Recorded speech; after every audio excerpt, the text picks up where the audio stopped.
what's up? Mark here from the Backpacking Gear Nut. Today I want to talk about the equipment I took out on California Section L of the PCT. Now, there's still about 10 feet of snow up there. How crazy is that? This is Northern California. We don't have snow in June, and there's still like 10 feet up there. So I had to bring some snowshoes with me and some crampons because otherwise I wouldn't be able to get through that section very easily. Now, a lot of people who are doing through hiking right now, they're passing up and they're going up to Chester.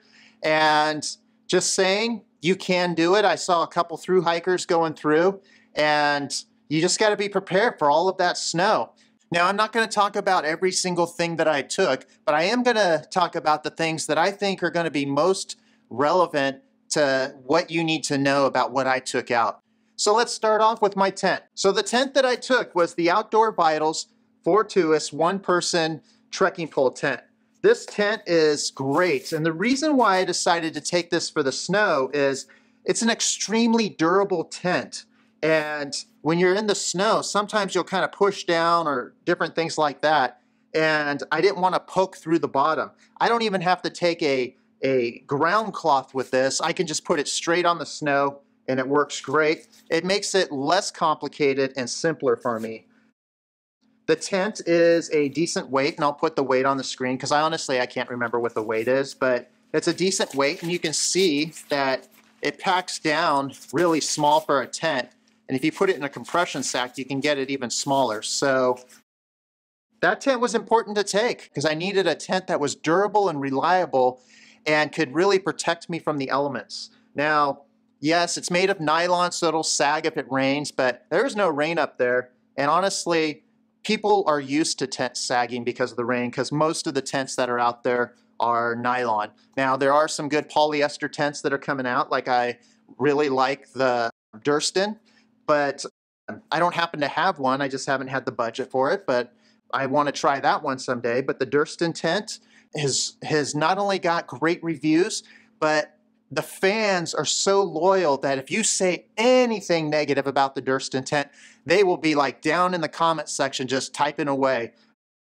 No, I want to try the Durston tent as soon as I can afford to get one, but it's polyester, and that's the reason I brought it up. In this case, I've had this thing in some weather, and it's never been a problem for me, and I know that I can rely on it as far as the tents go that I own. Now, for my sleeping pad, I brought this. This right here is the Thermarest X-Therm NXT. It's the mummy style, and it's not my go-to. I usually will take the Big Agnes Repeat SL or the REI sleeping pad, the Helix. And the reason I took this is because of its R value. I knew I was going to be sleeping directly on snow, and I sleep with a quilt most of the time. So the only thing between me and the snow is this. And I'll tell you what, I never go wrong sleeping on snow with this pad because it is so incredibly warm. I'm able to just be comfortable all night. Matter of fact, the whole time I was out, every single night, I just slept in my skivvies with my quilt and with this. And I had to start ventilating because I was getting too hot. And so, and that was sleeping directly on snow. So that kind of gives you an idea of how warm these are. Now, I could have easily taken one of the air mattresses that I absolutely love to sleep on, but I probably would have been on the border of whether I was going to be cold or not since I was sleeping directly on the frozen snow. So that's why I decided to take this, and this is an excellent mat. Now, I took two quilts with me. The main quilt that I took was my Outdoor Vitals Stormloft Down 15-degree quilt. I love this quilt. This quilt is hard for me to find another one that I love as much as this. It is incredibly warm, and when they say 15 degrees, I am comfortable at 15 degrees, which is crazy because most brands will tell you what the outer limit is instead of what the actual comfort rating is. I'm very secure with this. I know what I'm getting into with this, and I know that I will be able to stay warm. And I absolutely love the loft in it, the quality of the down that they use, and the the way the material feels is really nice. Now, it's got pad straps, and it was so warm that on the second night I basically had to just, like I said, ventilate and let heat out, which is crazy. I'm sleeping in the snow on the frozen ground, but this thing is so toasty warm, and so it works really great. The nice thing about this quilt is, I don't know if you can see it here, but the shape of it has this curve and arch to it. And what that does is when you connect it with the pad straps, it actually creates a barrier so that the heat doesn't escape. It's like the only quilt that I know of that I've used that I don't get like drafts in the middle of the night if I'm actually strapping it down. So this quilt is absolutely amazing, and I would recommend this every day. I've thought about buying like some Enlightened Equipment quilts and some other ones, trying some different things, but it's hard for me to change when I know that this thing's always there for me. Even if I'm in hot weather, the fact that I can ventilate so easily, which is what's nice about a quilt, makes it so that it's really usable. Now, I said I took 2 quilts. There's a reason for that. So here's the second quilt I took. Now, this is from Get Out Gear, and this quilt is something that I've been trying.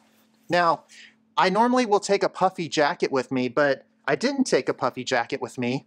I took this instead, because this will snap and make a poncho, and it's 1 pound, so it's only slightly heavier than my jacket. And if I was cold, I could add this as insulation just by pushing it underneath my quilt, and it adds like another, I don't know the actual amount, but like at least 10 to 20 degrees of warmth with it. It's got a nice loft to it, and it's relatively inexpensive. You know, I don't remember, it's like $80 or might even be less than that, but it's the Get Out Gear quilt. And the reason I've been considering this is one of the things that happens when you're doing a lot of backpacking is as you go up, it gets colder, and as you go down into deserts and other things, it gets really hot. So on a 40-degree night, I can sleep with just this and not even get this out. On a night that it's below 0, boom, I could use these, because this 15-degree plus this gets me below 0. In middle nights, I can either or, whatever works best, and it's great. I love pieces of gear that allow me to have more than one purpose for it. It also is great because I tend to like to have a pillow between my knees. So if I'm not using it, I just take and I shove it in my comforter between my knees like this, and I sleep really well that way because then my knees aren't touching, and I just feel so comfortable. If my feet are cold, instead of putting socks on, I'm shoving this down in the foot. It's so versatile. And I also have a little pillowcase so that I can turn this into a pillow if I want to. There's sometimes I just really like a nice soft pillow, and then if I put this in that little pillowcase, which only weighs like an ounce, and I stick it on top of my other pillow, it just really gives me a nice, soft, plush place to put my head. So gear that is multi-useful is really wonderful. I mean, that's why I'm loving these trekking pole tents. That's why I'm loving these trekking pole chairs. Now, the backpack I took out was this one. This right here is the Outdoor Vitals Shadow Light. This one is the 60 liter. Normally, I don't feel this backpack. Now, I had snowshoes. I had extra equipment for the snow. I still didn't fill this backpack totally full. I came close. I was like 90% there, but I still didn't go past the upper part of the frame, and it was just below the upper part of the frame. So this thing is just huge. It's so easy to get so much stuff in here, and I really like it. Now I had to get a little creative since I was bringing snowshoes. I had to hang snowshoes on the back, and so here's one of my snowshoes. And so I had 2 snowshoes, and I hung them on the back like this. Now, this doesn't have a lot of straps, but I took and put this strap on right here that went from these little side straps, and then the load strap that goes up and over the top, I put another little strap in around that, and I was able to strap these on really nice and firm. so that they didn't move. It took me a couple times to figure out a way to do it so they didn't move, but once I figured it out, they were great. So that was really nice. Now, things I like about this is these huge giant pockets that are out here. I can put so much stuff in them. That's probably why I never fill this thing, is because I have so many places to put things, which is nice considering this backpack weighs just under 2 pounds. You see me use this all the time because I haven't really found another backpack, and I got rid of my Osprey, and I haven't really found another backpack that I feel like is the equal to this. Now, there's a new Osprey backpack out, and Osprey, if you're watching, I would love to have one of those Exos Pros, those really light 2.5 pound backpacks. I would totally give that a try. It looks like an amazing backpack. I just don't have the budget for it right now, but you know, I'm like you, I get gear as I can afford it. So there you go. Now, quickly, you know, I took bear spray, not because I thought there'd be bears, but we are in an area where there's mountain lions, and usually backpackers aren't attacked by mountain lions. Mountain lions try to attack you from the back of the neck, and when your backpack's on, they don't really know what to do with that. So they don't typically go after backpackers, but because of all the snow, the food is not up there for them. And those are the times when you do have to be careful for mountain lions, because if they don't have a food source, they get desperate. So never hurts to have some spray on you. Got my Garmin InReach. I think that's self-explanatory. I never go out backpacking without my Garmin InReach because I like the fact that people know where I am, and if I really need help, I can hit that SOS. And I paid the $35 a year so that I can get insurance. So if I have to get airlifted out or something, it covers that. So it's pretty cool. Now, so for my pillow this time, I decided to take the Trekology. It's the new one that they have. I like it, but I do have one complaint, and all I do to fix it is shove a shirt in there, but if I blow it up, I'll show you. All right, so let's see if you can kind of see this. So if you look at this, they put this spot right here, and for a lot of people, it's nice because your ear doesn't get pushed on, which is great, but they have it on both sides. They needed to keep the bottom just flat and then have this up here, at least for my personal needs, because when you lay on it, it tends to push forward like that, and then I don't get that height that I need, because I need that 5 inches of height for my neck because I'm a side sleeper. So like I said, I just shove a shirt into this spot right here, and it keeps it exactly how I want it, and I sleep really well. And who would have thought of it? It's got the pad strap, so my pillow doesn't slip off. The material's not as soft as I would like.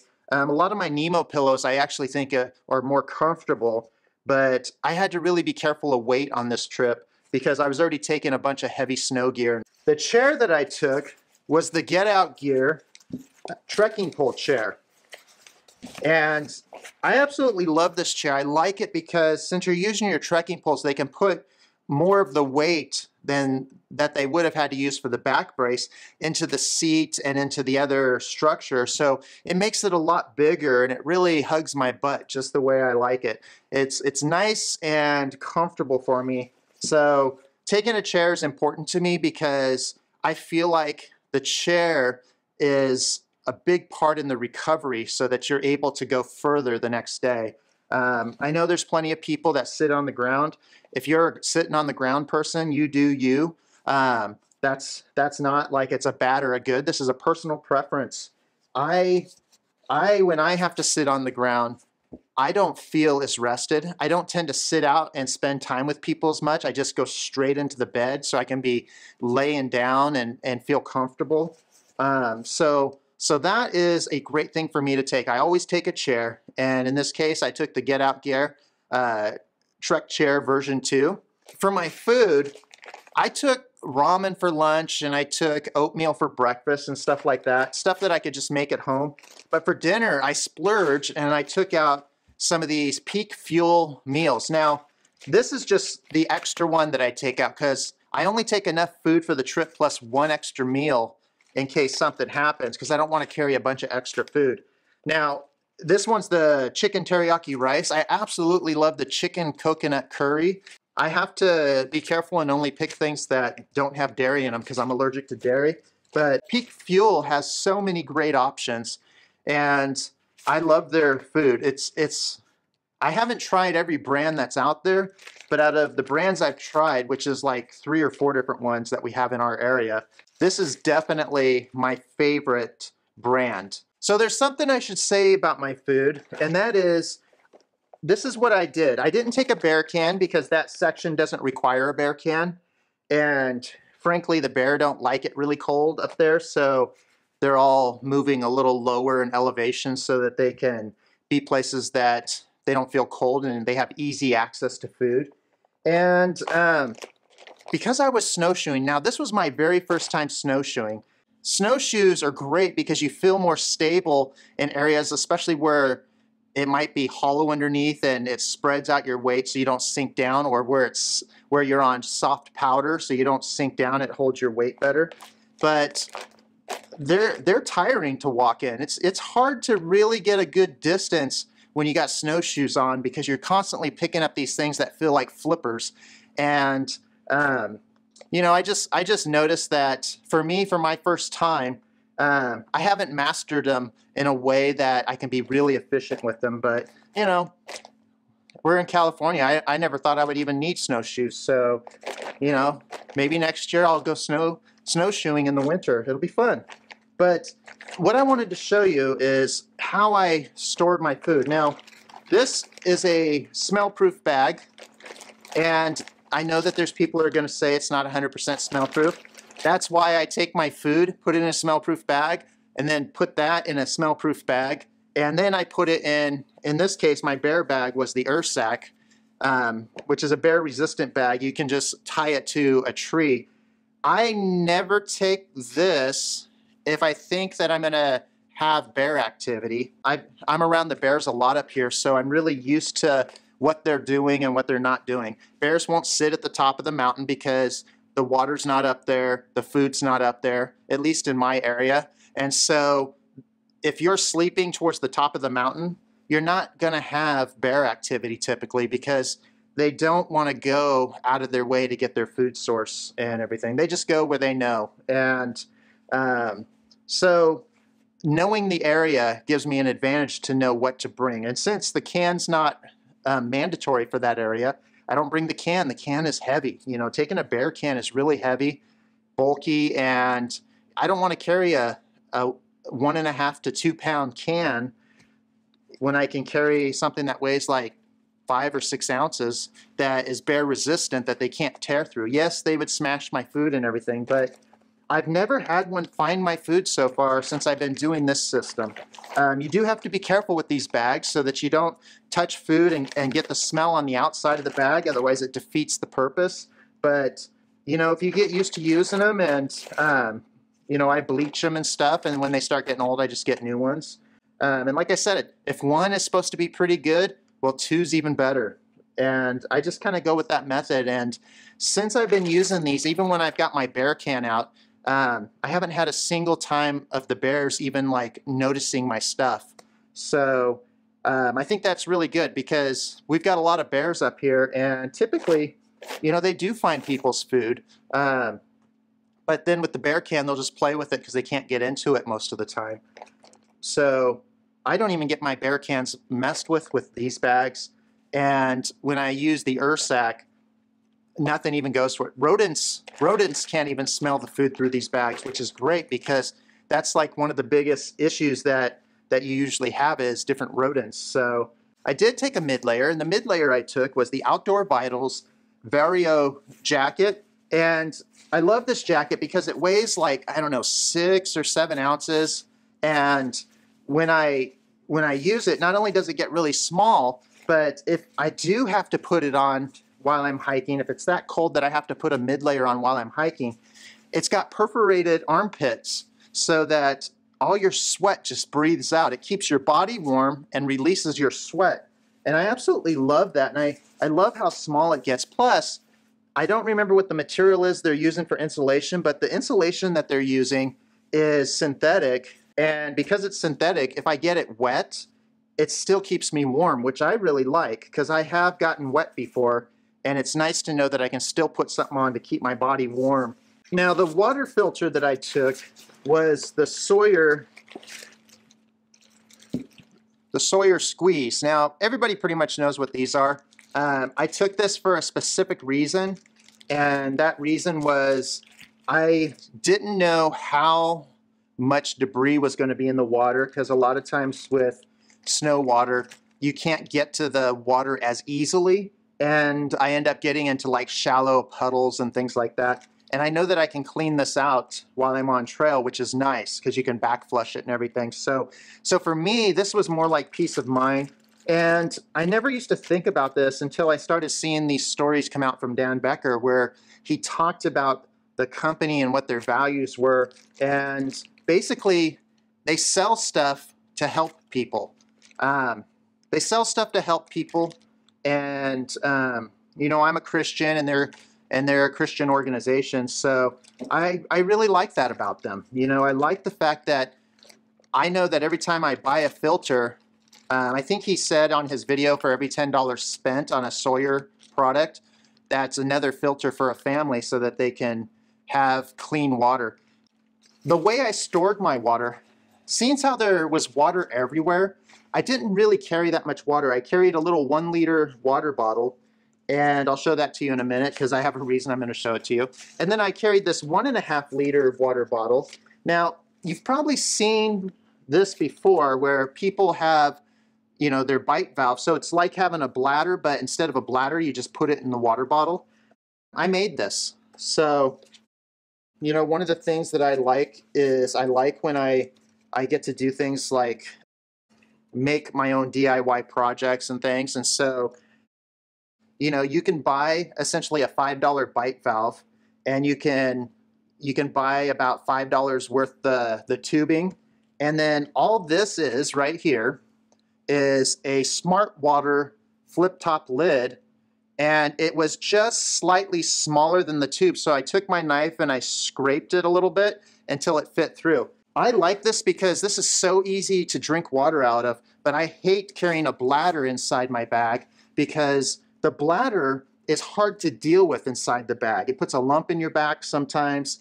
You can't tell how much water is still in it. All I have to do with this, sits in my side compartment where my water bottle usually goes, and I can clearly see easily. I can refill it without having to undo my bag, and it's the best of both worlds. You know, I already carry this bottle, so I'm literally only adding like, I think, an ounce or two for this tubing and this bite valve, and that's it. That's it, you know, and it works great. And like I said, because of how tight this fitting is up here, it doesn't leak. So this is the other bottle. Now, I said I carried a Smart Water 1 liter, and you go, what's the big deal?